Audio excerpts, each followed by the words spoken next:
Welcome to episode 2, The Director's Cut. I'm your host, Mick Larson, the producer and director of the documentary series. Basically, the director's cut includes an expert from the documentary. In this episode, that expert is Professor Edward J. Blum, a professor of history at San Diego State University. Edward is also co-author of the book, The Color of Christ, the Son of God, and the Saga of Race in America. I really enjoyed and learned a lot from reading this book. I highly recommend it. Edward and I break down, expand, and reflect on each comment. And hopefully the director's cut gives you a deeper understanding of the subject matter. So let's get started.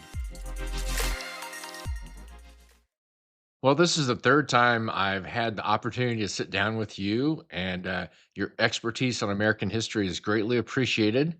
Thanks for taking the time previously, and thanks for sitting down for this podcast discussion today. Oh, thanks so much. I'm happy to be with you. You know, this episode is called American Jesus / White Supremacy. Is that a fair title for this episode? I think someone might wonder about the connection one could make to jump from Jesus being white to then white supremacy. So maybe there might be the notion that well, Jesus wasn't actually white, that's silly. Or, oh, when I think about it, I know that Jesus wasn't white, but that's not the reason for kind of macro or systemic racial injustices. So I think it can be difficult for folks to kind of follow all the dots that take us from how the creation of a white Jesus ultimately does help encourage and lead to and foster a world of white supremacy. But it's an important process. It's an important thing to understand, even though at first glance, at face value, it might seem like too much of a jump. Gotcha. Well, let's get started breaking down this episode. The first voice we will hear is from Professor Craig Prentice. He's a professor of theology and religious studies at Rockhurst University in Kansas City, Missouri. That idea of the American Jesus ties in directly with the concept of American nationalism and American identity and American destiny. So that vision of the American Jesus is a Jesus that's on America's side. And so God has a plan theoretically for the nation, and the nation is called to submission to the laws of Christ, essentially. That would be the theological term, Christ. That God's called to submission to those laws. And so for America to be its true self or to meet its destiny, it has to live under the authority and power of Jesus, the Christ. What about this concept that the United States was called to submit to the laws of Christ? Who was advocating for that idea, and whom were these citizens in our early history? Yeah, that's a great question. The founders of the United States, the George Washingtons and John Adamses and Thomas Jeffersons of the world, were not particularly interested in the new country, new nation following the edicts of either Jesus or really of the Bible. If you read the Declaration of Independence or the Constitution of the United States, neither one has really that much to say about God. Neither one has anything to say about Jesus, in fact. So the Declaration of Independence mentions an almighty creator, but doesn't have anything else to say about really religion at all. And then the Constitution, the only element in the Constitution that deals with religion is basically that there's no test clause, that basically you can hold office without pledging to believe in a person or in a doctrine. So on one hand, the official documents of the United States were not pro-Christianity or pro-Jesus or talking about submitting to Christianity. However, there were many Americans, especially moving forward, who understood the concept of American republicanism, the concept of a republican democracy, as somehow, some way inspired by Christianity, that our governmental system was the best governmental system, and of course, the best governmental system would need to come from the true religion, or the best religion, which for many of these people was Christianity. So in many states, there continued to be lots of assumptions about that Christian beliefs, that biblical passages still could buttress law and things like that. Like there were blasphemy cases. So if you claim that Jesus was not the Son of God, you could be tried in state courts. You could go to jail, things like that. Over the 19th century, a group of Protestant evangelicals pushed hard to kind of put Christ in the Constitution and to put Christianity into American law. There were organizations like the National Reform Association or other groups who really wanted to put the name Jesus into the Constitution. They wanted to put God into the Constitution. In fact, one group did put God into their Constitution, and that was the Confederate States of America. So when Southern whites seceded from the Union right before the Civil War, they created a new constitution which looked almost exactly like the American Constitution, except it explicitly invoked the favor of Almighty God. But so basically what really was happening at a legal sense was kind of concepts of that American government is the best government enmeshed with, well, of course Christianity is the best religion or the truest religion, and so there became this kind of ipso facto, well then obviously American government is based upon Christianity. Now there's another element here that gets a little kind of wonky and weird. To have the United States as a nation and that American nationalism be based and rooted around Jesus becomes a little strange in that Jesus was not an American. He didn't live in the United States. He didn't live in the time period. He wasn't a citizen. He never voted. He never ran for election. He didn't speak English. And he wasn't a Christian. And he wasn't a quote-unquote Christian, right? That's true as well. And so all the grafting, all the trying to take Jesus into the United States, it takes a lot of work because these weren't things he or this person that was written about in the Bible had any interest in, because he didn't live in a time period where it even existed. Up next, we hear from you. Jesus and Christianity come up in the slave trade for the British and then for the Americans pretty early, with a central question is, can you enslave co-religionists? Can Christians enslave Christians? Everyone agrees, 1600, 1700, that Christians and Muslims can enslave one another, or Jews. You can enslave people who are of a different faith. But so when Americans start enslaving Africans and some of those Africans become Christian, they now have a problem. How do brothers and sisters, people who are now supposed to be in a community with, supposed to be part of one body, as the Bible says, how can I hold them in slavery? And so what happens is colonial laws separate physicality and spirituality. They say, while you're spiritually brothers and sisters, spiritually part of the same family, physically, you are a slave. Physically, you are owned by this other person. So that separation of spirit from body is really important in that moment. Did that concept of separation of physicality and spirituality have a long-term impact?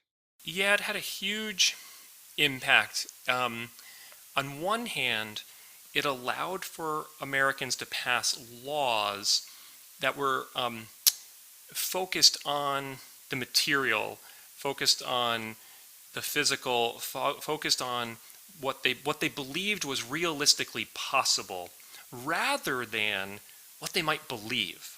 And let me give you an example. Thomas Jefferson and James Madison would have both told you, were both very explicit, that enslavement was evil. They used the word evil to refer to it. And these are men who fought a war against tyranny. They saw tyranny as evil. They saw political slavery as evil and fought a revolution against it. And so, but when it came to enslavement of African Americans, they would say, oh, this is evil, but there's really nothing we can do about it. But to try to change it would make things even worse. And so why that kind of matters is if they and others actually believed that in the reality of being brothers and sisters in Christ, being brothers and sisters in religion, being brothers and sisters in a national project even, if they genuinely believed that, then that would have then factored into their laws, their economic policies, their decisions, what it allowed for, what the separation of physicality and spirituality, it allowed for people to maintain their hypocrisies without going crazy. And so they could kind of throw up their hands and say, well, I don't like enslavement, but I've somehow separated myself from these other people. What it really does is it creates an inability to empathize. And interestingly enough, that's what Uncle Tom's Cabin, Harriet Beecher Stowe's novel, was really all about. It was really trying to ask and beg white Americans in the 19th century, can you feel, and feeling was often connected to spirituality, can you feel what these people feel to be sold away, to have your children sold away? And this lack of, why can't these people at the level of kind of feeling and emotion and spirituality empathize with another? It seems like that separation of spirituality and physicality kind of allows for that. So it basically gave them a permission structure? It gave them a way to have your cake and eat it too however you want to. So if you want African Americans to be close, proximate to you, if you want to have control over them, well, then you can have a religious service, right? And that's how certain missionaries to enslaved people will justify interacting with African Americans. That, okay, we're going to Christianize them, we're going to create catechisms for them. Charles Colcock Jones was a kind of famous missionary who did this. So he's interacting with African Americans, teaching them to be obedient, teaching them to honor their masters and mistresses. And then, so you can have your religion, the religion you want them to have, and then you can also have your physicality when you want that. Okay, well, now it's time to work. And so, well, if you need to be whipped in order to work harder, then you're going to get whipped. And so separating it, the physicality and the spirituality, allows for when you want to dominate someone in spiritually, you can kind of pull those strings. When you want to do it physically, you can pull those strings. If it appears that they contradict one another, well, you can just say, well, no, I'm dealing with a different sphere. I'm dealing with a different issue here. Next up is Debbie Irving. She is a racial justice educator and activist. She's also the author of the book, Waking Up White, Finding Myself in the Story of Race. The United States was founded on a myth. It was founded on a myth of white supremacy, that white people were superior, and it justified, on what is now called the United States of America, would say it was an invasion, it was terrorism. It justified that and the displacement of indigenous people, and it justified enslaving Africans and bringing them to this continent for free labor, brutal treatment. It justified all of this. So there is a myth underlying and justifying. You can't say all men are created equal and mean all humans are created equal, and think that and deep down harbor ideas about racial difference that include differences in intelligence and ability and work ethic. Those aren't compatible. So you got to change one or the other. And for me, I'm holding on to life, liberty, and pursuit of happiness for all. You already kind of touched on this with the separation of physicality and spirituality, but is it fair to say the founding fathers were probably the most enlightened people of their time here in the United States, yet they were setting up a republic with slavery and being a white male were two key components of their new country? The interesting thing about this is when American leaders, white American leaders, founded the United States, they and a whole lot of British politicians and British writers recognized the pretty clear hypocrisy. British politicians mocked Americans like Thomas Jefferson and John Adams for saying that they were harping, they were calling for their own liberty while they enslave people. Now, what the British had done is they had basically outsourced their oppression. So while at home they had tea time, right? So they would get their tea from India, they would get their sugar from the Americas, and all stop to labor at a time while drinking a drink from the labor of others. And so while British people did own many enslaved people, they didn't have it walking around them in front of them all the time. So it was easy for them to criticize American politicians and kind of not look at their own duplicity and complicity. Now, interestingly enough, Thomas Jefferson and other American leaders actually wanted to blame the British for the reality of slavery in the colonies, and that basically the British had created a scenario where the American economy and American social life is contingent upon the enslavement of African Americans, and that they couldn't do anything to change it, and so it's basically not their fault. What we have here is basically an unwillingness to give up anything. So Thomas Jefferson, it's not that he, in one sense, he wanted liberty and he wanted power. He wanted both of them. It didn't matter that they contradicted themselves. So these are people who, in one sense, wanted it all, and were okay living with being inconsistent. So George Washington's another example. He manumitted. He illegally released the people he held in bondage after, according to his will, after his death and after the death of his wife. So, well, that's convenient enough, isn't it? So you get to have all the benefits, your children get to benefit financially from it, and then you're kind of, quote unquote, doing the morally right thing. So again, it's another example of where, so people trying to deal with their hypocrisies by then making themselves the good guys in both ways. So George Washington would want to be remembered as both a father of liberty for the entire United States, but also then a father of liberty for the enslaved people who took care of him and his wife throughout his entire life and made his finances possible. So how did these people, in one sense, how did these people do it? Well, there's another kind of Christian concept that maybe might explain it, and that's maybe a concept of total depravity. That these are people who are willing to do horrible things for their own gain and the betterment of their own lives. When you teach students today, how do you try to square what the founding fathers were doing? One way I do it is to say, Thomas Jefferson, George Washington especially, and others, the reason they were so concerned about how the British were treating them, how they felt like their rights were being taken away, and why they ultimately fought for their own independence, is because they knew what it looked like to take independence away from people. They knew how to manage dependence.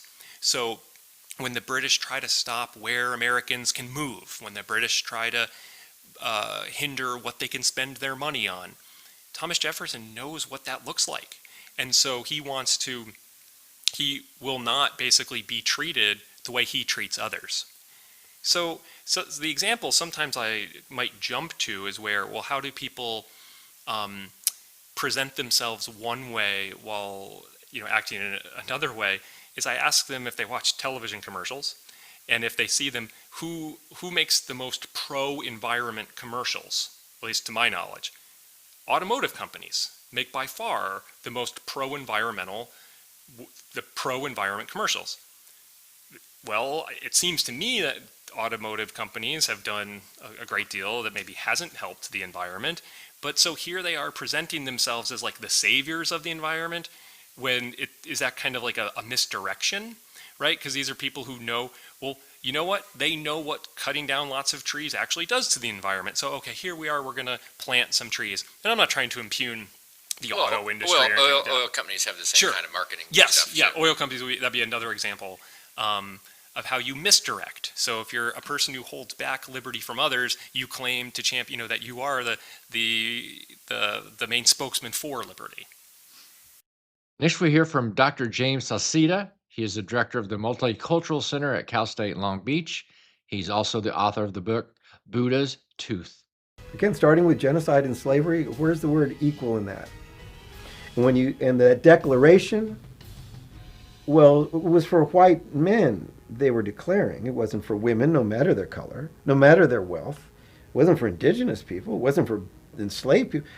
So the word equality was bogus from the beginning, because it masked that it was a white supremacist meaning with an egalitarian surface. Now, mind you, the egalitarian surface is an ideal to shoot for that starts to make beyond its original root. That's the hope you have. So, do you see the United States only becoming a full democracy until after the passage of the civil rights bills of the 1960s? Democracy is a really interesting word, right? So the United States government system is always a mixed republic. That's, just what we have. And then democracy, demos means, right, people. And so democracy means people power, people authority. So when is it that in American history can the people actually leverage authority, actually leverage power? It does seem that only in the 20th century, with civil rights legislation in the 1950s and the 1960s, legislation that is oftentimes being undermined in our current political world, that actually makes that possible, where not only do people have the right to vote, they're able to exercise the right to vote, they're able to coalesce to form communities that can try to then influence politics. So if we're talking about people power, having the ability to actually make substantive change, then yeah, we really need to go to the post-1960s at our best, and then it's been kind of fraught and fragile ever since. As James mentioned, there has been change over time. What do you think about that change and how long it took? The time it took to make the change, one, we can sit back and kind of lament, oh, it took so long. That might hold back looking at what are the tangible realities of that time. So like what happened in those several hundred years? Well, it allowed for basically what we would call systemic racism, where certain people were playing Monopoly and got a whole lot of money and got a whole lot of property and built hotels and built houses, and other people didn't have those abilities. And then we kind of invite those people to play the game, okay? And so, okay, let's play Monopoly, but I own 50% of the board, and I've got $4,000, and here's $500 to start. Well, the game is set up to hinder certain people and to make other people continue to kind of flourish. So the time it took to get to the 1960s, 1970s created then an underpinning, a kind of an underground reality, which is mostly kind of wealth and power and knowledge, where certain people had it and then could get themselves out of trouble, could continue to advance, and other people didn't have it. And if something went bad, you lost your home, that's it. You might not have any other choices other than, some form of criminality or something to that effect. So I think that's the main kind of issue with one of the main issues with the amount of time this took. All right, up next, we hear from you again. The relationship between America and Christ is symbiotic and fraught. And what I mean by that is Americans have tended to want morals, beliefs, values, higher values to run what we do. That's the reason it says in God we trust on our currency. That making money, that even that can be a religious or Christian enterprise. And so what Christianity has done for Americans has elevated that which they do in the world, this belief that which I'm doing, whether it's buying a house or working in the Peace Corps, that I'm serving God and Jesus. I think the relationship is fraught because twofold. One, a lot of things Americans have done are clearly not very Christian, before the Civil War, abolitionists would say, okay, do unto others as you would have done unto you. Jesus said that, right? So would you like to be enslaved? Would you like to be sexually accosted by a master? Would you so they asked all these questions that made it clear slavery wasn't in line with this ethic of Jesus. Before the American Revolution, though, Americans had lots of written text, but they didn't have a lot in the visual arts. And so what happens is after the American Revolution, Americans have a economic growth, which allows them to print paper, to print images, and they love their Jesus, and they then are printing images, and they have this question, well, what kind of Jesus should we print? What should he look like? At the same time, being white is becoming an identifier for a marker for citizenship. Being white means you're free. Being not white, being black, means you can be a slave. Being not white, being quote unquote red, means you're not a citizen, maybe you're Native American. So these two kind of streams come together, where Americans who love Jesus and are now printing images of him, and Americans who are valorizing being white, those things come together such that by 1830 you have this printed white Jesus. And it wasn't a conspiracy. It wasn't anyone sitting there saying, you know what, we really want to prize being white and we're going to make the Son of God white. It's really a confluence of these two things coming together. But here's the real trick with that. The people the images were made for were children. And so children aren't working out all the separate dynamics. They just see, Son of God, he loves me, he's white, white is somehow good, white loves me, and that's what I want to be like. People wouldn't say, oh yeah, Jesus was a white guy. Typically they wouldn't say that. But when asked to point him out in a lineup, he looks like a white guy with brown hair parted and a beard. Here's a big question. You basically wrote a book about it. How has the concept of American Jesus changed over time?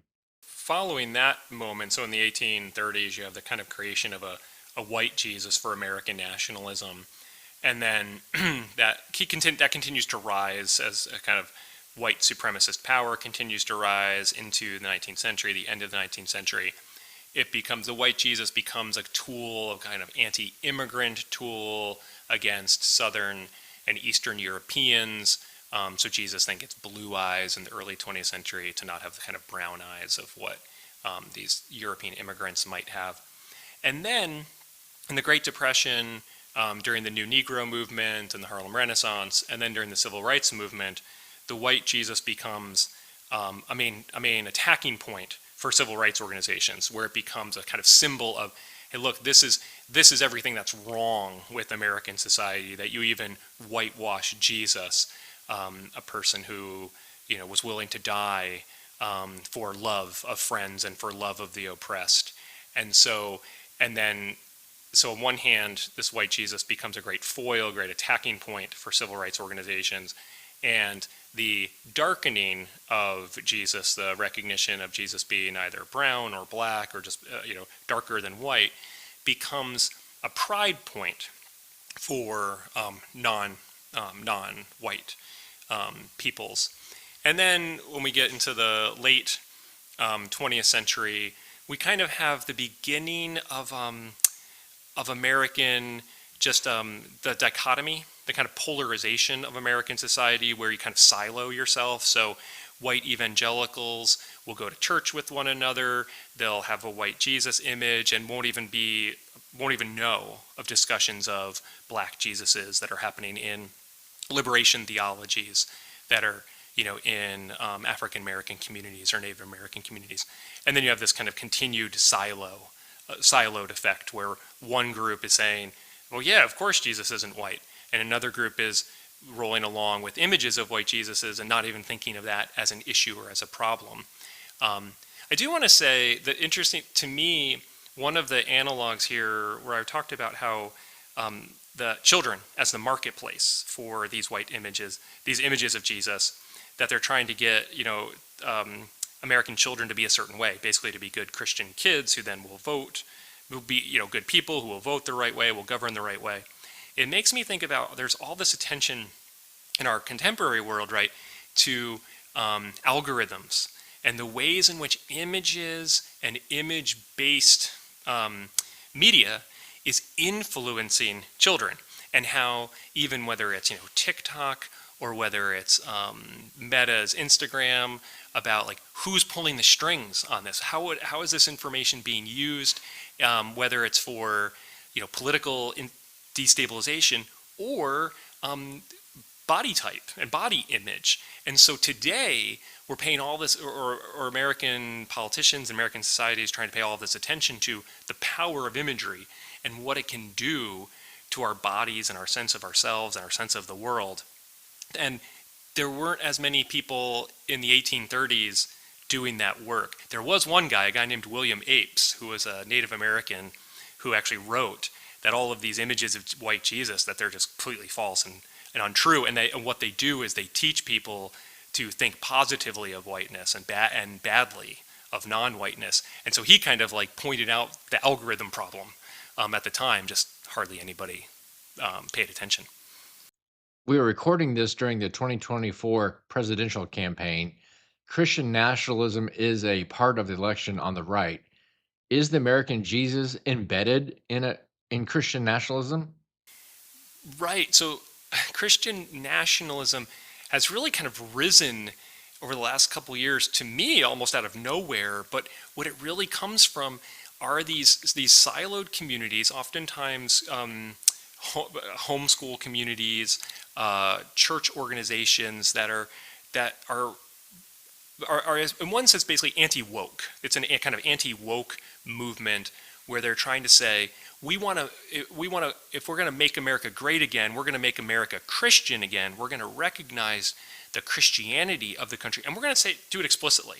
We're going to state it boldly and flatly, and teach a history that emphasizes the Christian underpinnings of the United States. And in many ways, that the materials that many of these folks use are straight out of the late 19th century.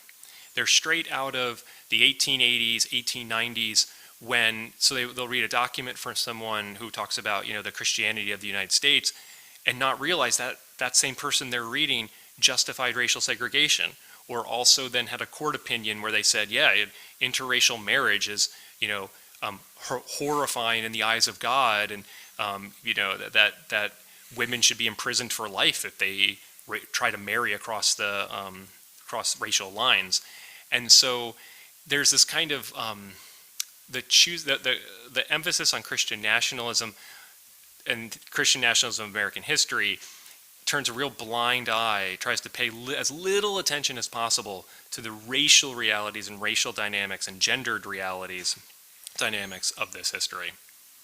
Up next, we hear from Debbie Irving again. So I believe my ancestors, who were some of the first people to come, white colonists to come to the United States of America, I believe it's within the realm of possibility for me that they really believed in their hearts that human beings came in different species, subspecies, and that to them there was this white European, the word white really hadn't come into play yet, but Caucasian had, that there was a group of people who looked like them, who were in fact superior, and many of the early Europeans who came to America also believed that that meant that you were God's chosen people. So there was both a scientific, what I would now call myth, and there was a religious, what I believe is myth, that in the eyes of people who bought into this myth, elevated them above other people and gave them not only authority to decide what was best for everybody else, but a God-given responsibility to do that, to civilize the savages. And so that's the entire backdrop. And it isn't just white, it's male, it's Protestant, it's Anglo, or at least Northern European, it's heteronormative, it's able-bodied. All those things were what power looked like. That's what leadership looked like. And those were the people who both created the philosophy and benefited from it, and then used that philosophy to divert resources, rights, representation, and respect to white people at the expense of everyone else. What she just said reminds me of a meme you've already touched on. White men in particular have had affirmative action for hundreds of years. Yeah, that they've looked out for each other, elevated one another, supported one another. She makes a great point. Earlier we talked about the separation of the physical from the spiritual. Another separation there that really matters is the intellectual. And she used the phrase philosophical there, but we think about, in the 19th century, Europeans and Americans started really prizing, and in the 18th century as well, but the mind, the intellect became this kind of sine qua non, the most important factor. Because it wasn't, being the strongest wasn't the thing that Thomas Jefferson was desiring to be, and that others, they were elevating the mind, and then coincidentally only sending white men to school and to advanced schooling, And, so basically you're saying, well, the most important asset of a person is their intellectual life, and then only training intellectually, white boys and then white men, and then, in a shocking development, it was white men that they considered the smartest from their own kind of internal education system. And then what that separation did was say, okay, well, African American men, blackness is going to be equated with strength, physical, muscular strength, and spiritual, emotional life is going to be vested in women. And so we're going to have this separation. Okay, so the spiritual and emotional, that's going to be gendered to women. The muscular and physical strength is going to be racialized black. And then, who are, the smart, the intellectual, well, that's going to be white men. And this is when Jesus and the system of Christianity become an intellectual system.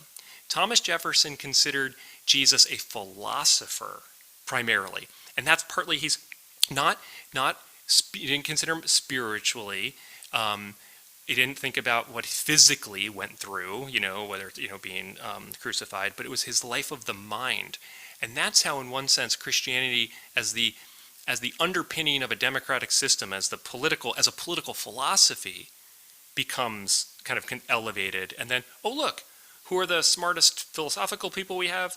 They all happen to be white men. And so this kind of this kind of white male affirmative action thing, then it basically produces its own answers, and then over and over again, like, look, white men are all the professors at Harvard and Yale, so they obviously must be the smartest people. Well, Jesus was white and male, so he was really smart too. So it all kind of works together to put certain people on a pedestal and others not.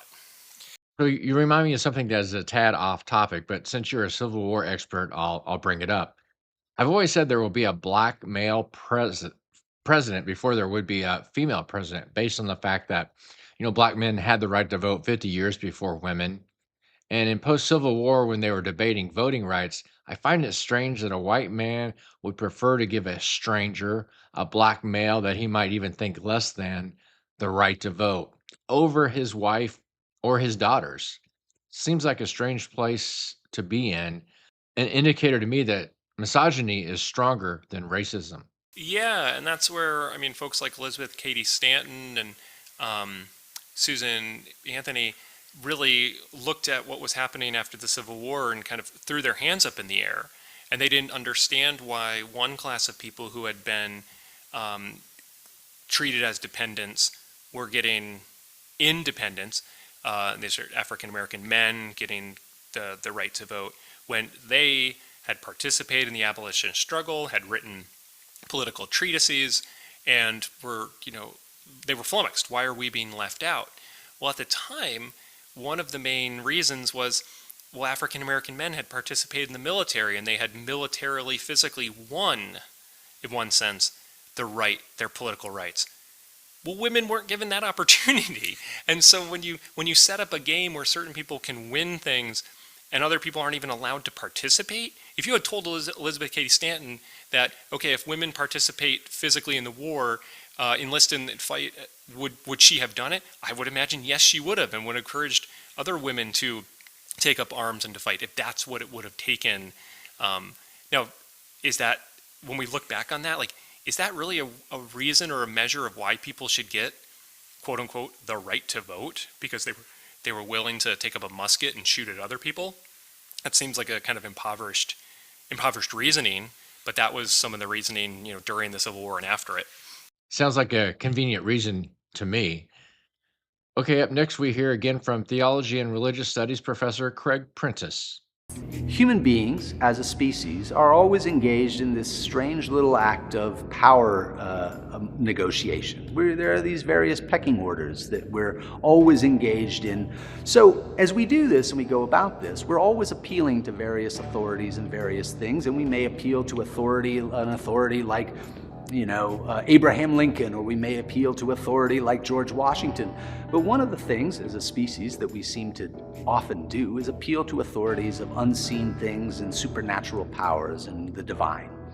So when I talk about the way that religion plays a role in the construction of race and ethnicity, I would argue that what's really going on is that you have a power struggle. And in this particular case, in what comes to be the Americas, you have a power struggle between these Euro-Americans who captured large numbers of people from Africa.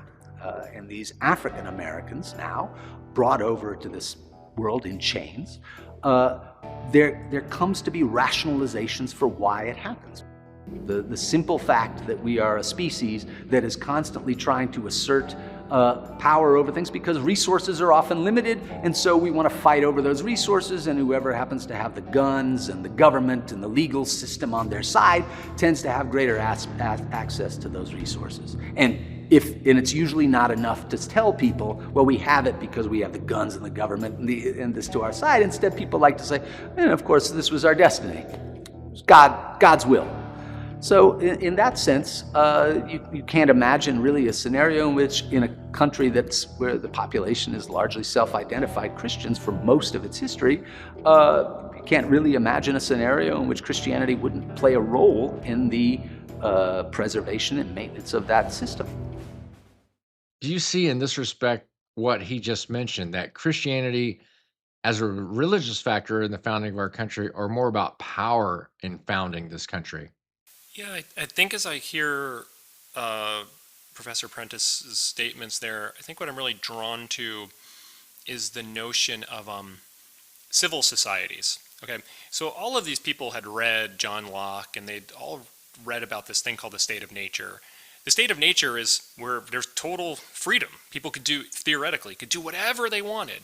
And everyone agreed the state of nature is terrible, that you wouldn't want to live in the state of nature in its anarchy. You need civil society, you need government to impose rules so that people don't kill each other and steal from each other. So civil society creates government, which creates rules and laws. Things like you don't steal. However, if you want to grow enough tobacco in order to make money, you kind of need to steal from somebody to make that money. So you create a second law that allows you to steal, that says, okay, well, it's okay to steal these people, not okay to steal those people. Similar to create a society where killing's wrong. But it's okay if you're in the military and your government tells you to do it, because then you're abiding by the military. And so I think, Christianity ends up being a tool, I think a kind of a tool for the power structure in that, okay, we all agree we need civil society, we all agree we need basic laws, things like the Ten Commandments. Yeah, don't kill. But there are times we definitely want to kill, right? We want that land, or we want this, or we want that. So that you come up with a next justification that says, well, actually, here's why it's good or permissible to do it on this occasion. But, for you tell a 5-year-old, oh, no, you're not allowed to do this. And then later we'll teach you when it actually is permissible. And the way you get the kind of the difficulty of that jump is to say, oh, well, here it's actually a good thing. It's actually a godly thing for everyone. So, oh, hey, look, we're enslaving these people, we're stealing them, but you know what? We're helping them learn Christianity, which is ultimately going to get their souls to heaven. And isn't that better overall than a little bit of time here on earth? So that's kind of how how it works in the power dynamic. Right. Up next, we hear from you again. Southern whites and pro-slavery whites are making this argument that Christianity supports slavery. Abolitionists and anti-slavery activists and African Americans are saying, no, it's the complete opposite. That in fact, the Bible, Jesus, are on the side of freedom, and it's for freedom that Christ sets you free, and they quote other passages like that. Well, then we get not a spiritual fight, but a physical fight between 1861 and 1865, where the Confederate States of America lose, where slavery is abolished, where 4 million people who had been owned by other people are now free.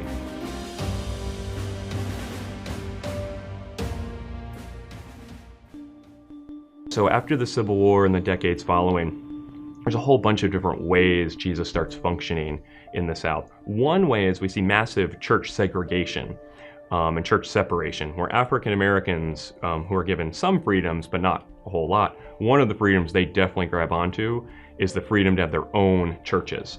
And so right after the Civil War, African Americans in the thousands go create their own religious communities, their own Methodist church, their own Baptist church. in part, they do that so they can have authority, they can have leadership, they can have a safe space, where carpenters then can become accountants, at the church. So while that's happening, white Southerners are kind of doing two things. One is they're creating a new Christian theology that supports racial segregation. And some create this new kind of white supremacist theology that starts to claim that African Americans, or people they would call by other names, are actually not people. And what these white supremacist theologians start saying is that when God made Adam and Eve, he made them with bodies, minds, and souls. And that's the three things that make up a human. And these writers start saying that people from African descent have bodies and minds, but no souls. That when God breathed life into Adam, that was the giving of a soul, and that only applies to white people. White supremacists also said that Adam was white, that Jesus was white. They've got they're really fixated on being white. Well, that becomes then a spiritual legitimation for this thing called lynching, because in American history, we don't often want to owe up to that between 1880 and 1920, just about every 3 days for 40 years, an African American man was illegally murdered by a mob. So there are groups of people, many of whom go to church, many of whom pray before meals, who would go out and either watch or participate in the murdering, the public killing of a person. And so how do you have the Bible Belt and be the lynch belt at the same time? And so really one of the only kind of psychological ways you can do that is to depersonalize the person you're killing. And you can't take away their body. I mean, you're going to kill them, but of course they have a body. Of course they have a mind. They can talk. But the soul, since how do you touch the soul? How do you figure out the soul? Oh, they're soulless beasts. And so all of a sudden, killing an African American man, it trends more toward killing a horse or killing a cow. And so how do you get these Christian communities to do these horrific things that we all kind of, our eyes bulge at, only 100 years ago, and over and over and over. So that's another way that Christianity is functioning in the racial dynamics of the United States South. So the civil rights movement, they really leveraged Christ, Jesus, Christianity in a whole bunch of terrific ways. One is they did institutionally and organizationally. Churches were places they could meet. Religious leaders had developed authority, and so they could then go lead. And then when they looked to Jesus, they looked at the ways he acted toward people. And what they found was when Jesus met a random man or a random woman, he was kind. He didn't look down on them condescendingly. He addressed them in their life circumstances with the hope to build them up, to raise them up. And so when we get to Martin Luther King Jr. talking about desiring an interest in the content of character rather than the color of skin, they would point to Jesus and say, look at the way he acted. And that's in line with the kind of country we want to have.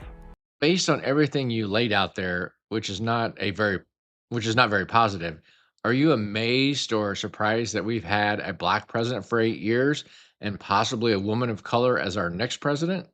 My reflection on the presidency of Barack Obama and his rise, and now the candidacy of an African American, an Asian American woman, I think it's a testament to the ways in which, the powerful ways in which people can take tools that are around them and transform them. And so African Americans took Christianity, this thing that in many ways was supposed to legitimize their enslavement and their subordination, and they transformed it into a tool of not only liberation but of growth and development, and a way to catapult themselves.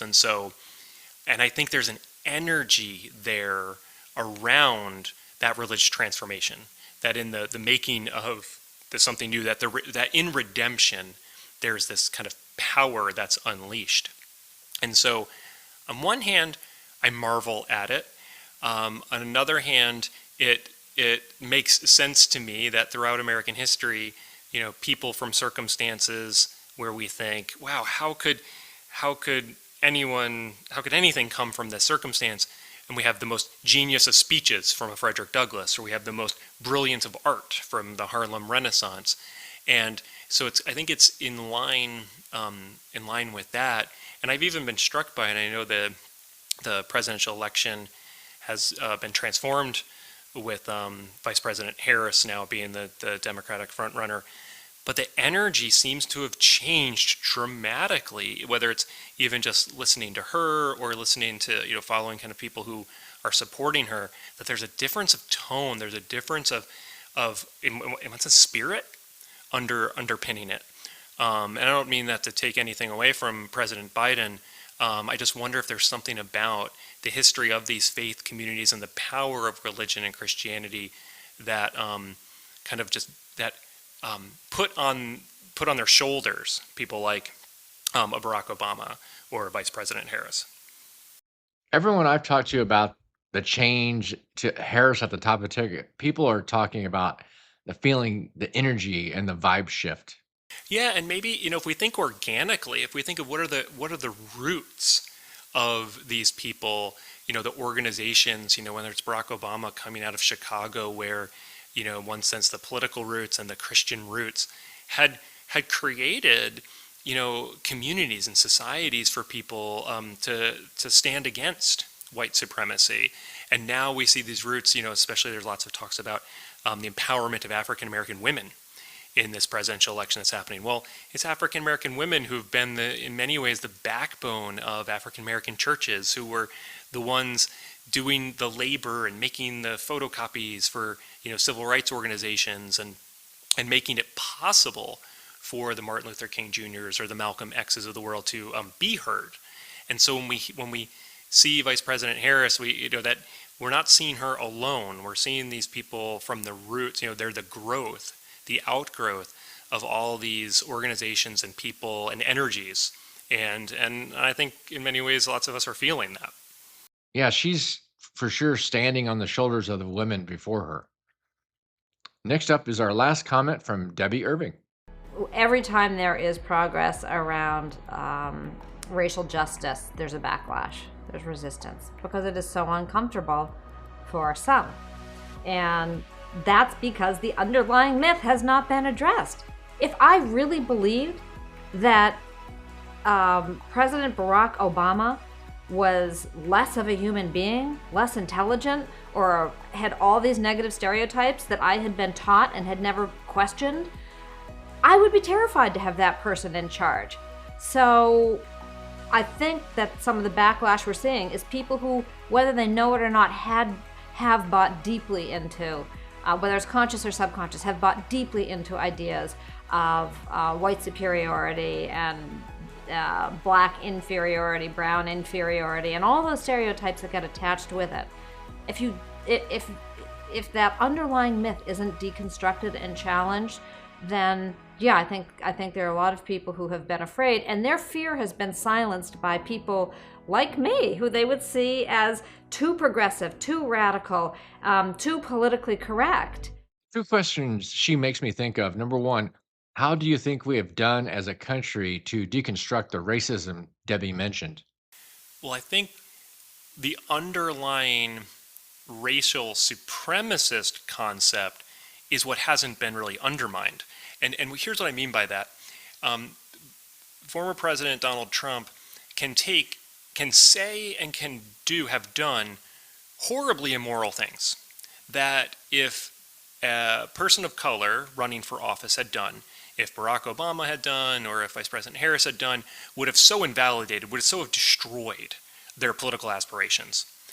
But for some reason, somehow, the white Donald Trump can be kind of just given a pass by people who are Bible-believing Christians who want moral leadership, and they can just kind of like shrug their shoulders or just say it doesn't matter, or say the position is above the person or something like that. Things that they would in no way, shape, or form say.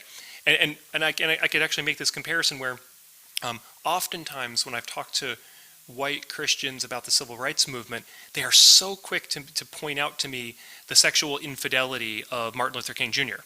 So like, oh, look, that validates the lesserness of African Americans. But so the myth of the goodness of whiteness, that somehow, some way it seems that because Donald Trump is white, he then gets these moral passes that others wouldn't. I think that hasn't been deconstructed, unconstructed, kind of hardly at all. And I think that to me is really troubling, because I think there are very, very good reasons to hold lots of political positions, lots of ethical, lots of moral reasons to hold lots of different political positions. It's hard for me to understand how some people who hold these ethical and moral positions then say, and I'm going to vote for this individual who has said these things and has taken these actions that are so flatly, so clearly immoral in one's religious perspective. What you just said brings up the point. In the 70s and 80s, when the moral majority was becoming a political movement, they were looking for politicians that shared their conservative Christian values.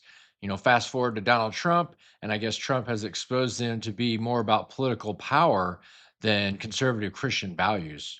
Yeah, and I don't know if he's a hinge figure or an outlier, but we can think about George W. Bush and the notion of compassionate Christianity, compassionate conservatism, where before September 11th, 2001, there seemed to actually be a republicanism that wanted to embrace a kind of compassionate Christianity and bring that into its rhetoric and bring it into actual action.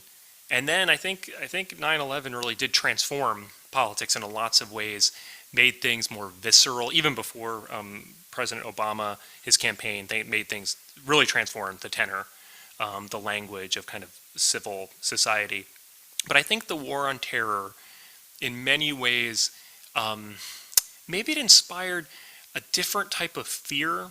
Maybe there's this notion that the kind of Cold War fear of the Soviet Union was almost safe. You knew there was this big enemy, versus the war on terror became oh my gosh, I don't even know where the enemy is, and from that, and maybe I'm wrong, but I feel like from that, the politics of fear, the politics of negativity, the politics of name calling has really taken off, and then was supercharged with the presidential aspirations and then presidency of Barack Obama. What would you say about the movement to remove some of the negative, inconvenient facts of our American history? On one hand, I understand. So if the teaching of a national history is to teach your citizens that your country is worthwhile, your country is worth maintaining, treating well. You don't want children to grow up to want to destroy their country, right? So I do understand and respect the concept of, well, man, if we just teach things from the American historical past that are about how terrible the United States has been, well, then children won't have a sense of patriotism, a sense of love of country. And so I do respect that perspective. I think, however, it is very, very easy to teach an American history that does both. That on one hand says, American government leaders allowed for the enslavement of African Americans. And then lots and lots of people rose up to fight against this, and they did so using some of the same tools and ideas that those oppressors prized and made valuable. And that rather than think of American history as a kind of good guys or bad guys, but to see of it as humans trying to make the best place they can, sometimes making terrible decisions and having horrible mistakes, sometimes doing beautiful things in spite of themselves. And so getting rid of, if anything, if we're going to get rid of anything, we're actually going to take away from some of the beauty of American history, and that is, a country that enslaved African Americans got to the point where more than 50% of its voting citizens voted for a person of color whose father was not even from the United States, and who was African. That is an amazing story. How do you get there? So if you take parts out of American history, you lose a lot of the kind of beautiful outcomes. You do lose the underdog / triumphant good overcoming evil narrative. All right, our last voice is yours. Fundamentally, what the white Jesus does is Christianizes, spiritualizes this racial concept of being white. That it puts into Americans this sense, this deep down sense from even before we can read or write, that somehow being white is godly and being non-white isn't.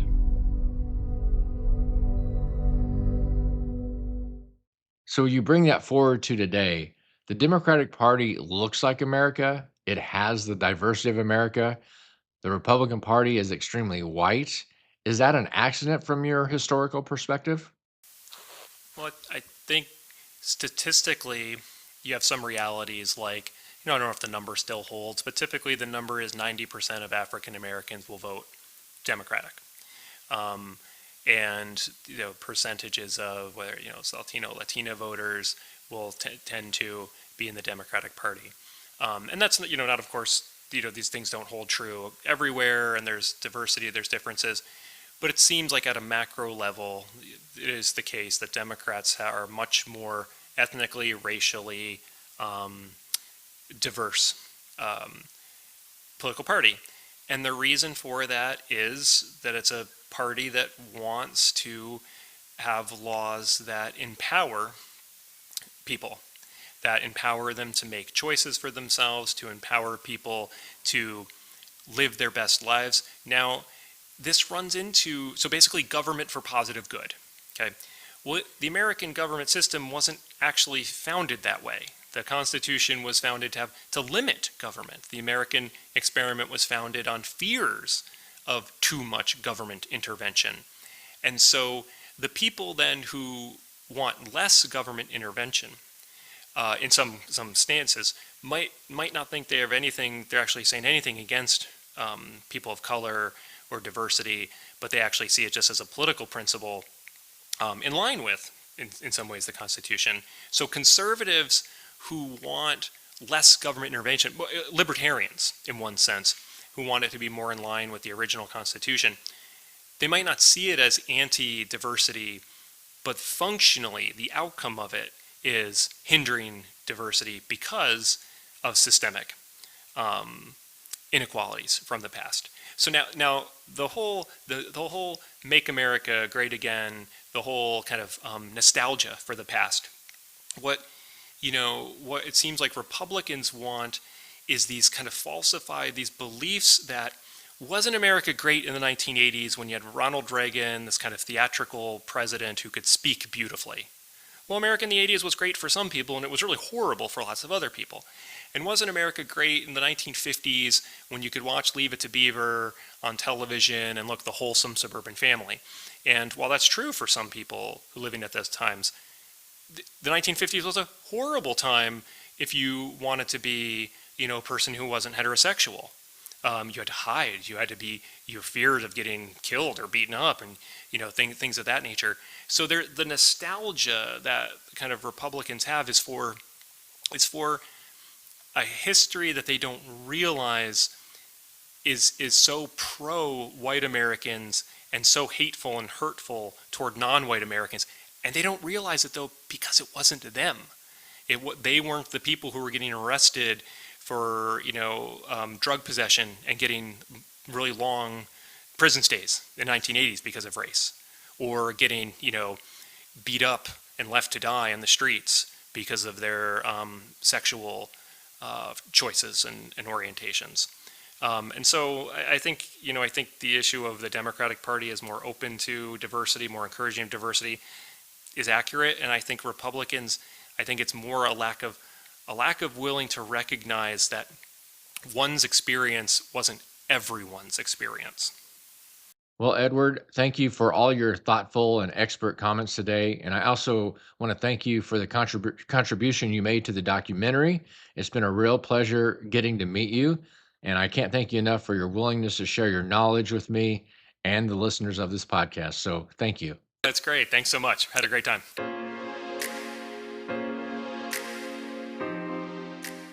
Well, that wraps up episode number 2. I hope you enjoyed it. I really am grateful to all the contributors to this episode.